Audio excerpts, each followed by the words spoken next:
Oh, and I remember my mom when I was like 6, 7 years old. There were like American soldiers that came to Mindoro, and my mom was selling beers. My mom always tried to make money, whatever. So there's like this big ship that came over, and I think they're practicing for the war, and they came to nearby the airport in Aroma Beach. My mom would go there and sell beer, and I would go with my mom, and I see all these Americans are like all these blue eyes, and like that was the first time I saw lots of white people. They were giving me chocolates and cheese, in a can. I still remember the smell of the cheese in a can. So good. And chocolates, like, hey Joe, you always call white people Joe. Hey Joe, give me candy, Joe. So I remember that. So I'm like, I wanted to go to the US. America, you call it America, not US. America, yeah. So at a very young age, you already had this very good idea about Americans and everything, just from how the soldiers treated you, giving away food and stuff. Giving me candies all the time, even money. Wow. Yeah, like that's really cool. And I remember there was like this, I think it's a cracker, and then they put this cheese, and the cheese smelled so good. To find out that's a Vital. Every time I smell the cheese, I remember that kid I was.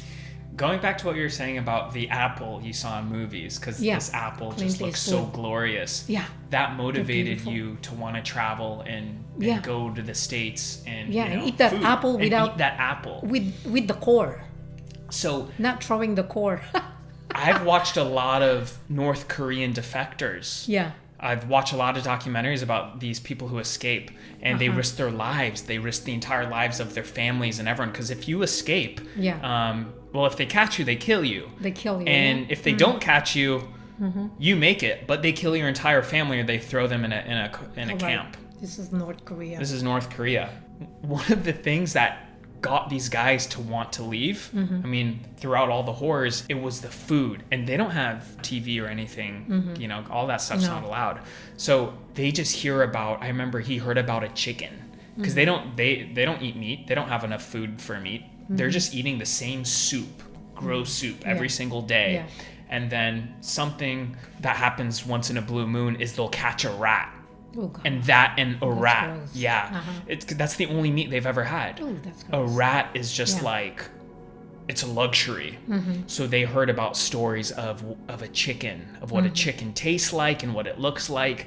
And that is why that triggered him to want to leave, because he was so curious about this good food. And I was just thinking about you with the apple, and now with this cheese the American brought you. I think there's going to be a lot of chocolates in the US, in America.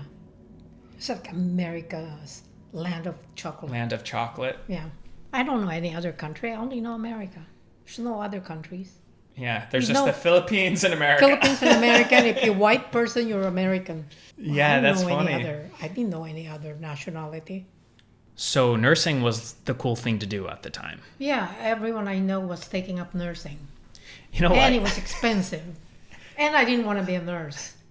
You didn't even want to be a nurse? No, that wasn't the thing that I want to do. I want to be an artist. But there's what no type money of artist? on Like a painting? Like a painting? painter, yeah.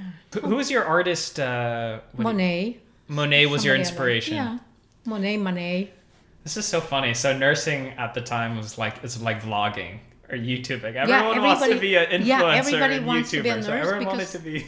Yeah, because they know they can go anywhere with being a nurse. And I remember a lot of people that I know, they went abroad to become a nurse, although only in the US, not necessarily in Europe. So people got into nursing for the passion of trying to travel and get out. Yeah, because traveling was not a thing in the Philippines then. You cannot go outside the Philippines. It's not that easy. Nobody goes outside the Philippines. Nobody travels unless you're super rich. Yeah, because it's just not. It costs a ton of money. It costs tons of money. It wasn't easy like it is today. Travel. You don't know anybody abroad. Not like now. Yeah, there wasn't this whole Filipino connect throughout the whole world, which it's like today we could go in any country and find Filipinos everywhere, which we do. We usually have meetups. Yeah. Although at that time I have a lot of family, relatives that lives in the US.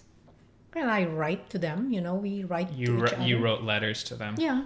Once in a while we'll write letter.